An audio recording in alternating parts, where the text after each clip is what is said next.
Then I saw another angel flying in midair, and he had the eternal gospel to proclaim to those who live on the earth, to every nation, tribe, language, and people. He said in a loud voice, "Fear God and give him glory, because the hour of his judgment has come. Worship him who made the heavens, the earth, the sea, and the springs of water."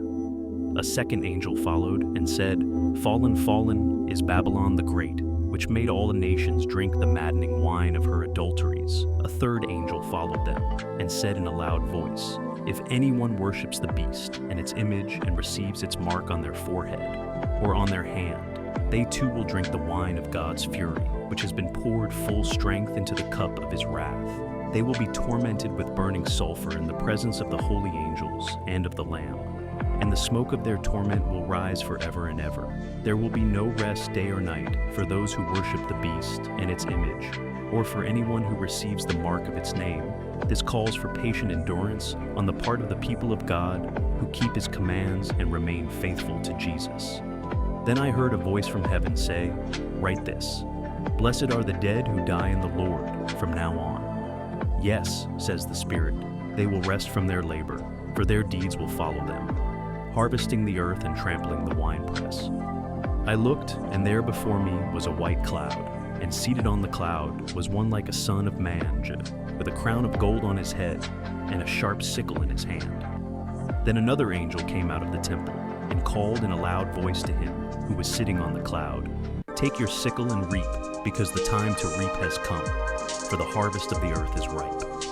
So he who was seated on the cloud swung his sickle over the earth, and the earth was harvested. Another angel came out of the temple in heaven, and he too had a sharp sickle. Still another angel who had charge of the fire came from the altar and called in a loud voice to him who had the sharp sickle, "Take your sharp sickle and gather the clusters of grapes from the earth's vine, because its grapes are ripe." The angel swung his sickle on the earth, gathered its grapes, and threw them into the great winepress of God's wrath. They were trampled in the winepress outside the city, and blood flowed out of the press, rising as high as the horses' bridles for a distance of 1,600 stadia. For God so loved the world that he gave his one and only Son, that whoever believes in him shall not perish, but have eternal life. For God did not send his Son into the world to condemn the world, but to save the world through him. Whoever believes in him is not condemned, but whoever does not believe stands condemned already, because they have not believed in the name of God's one and only Son.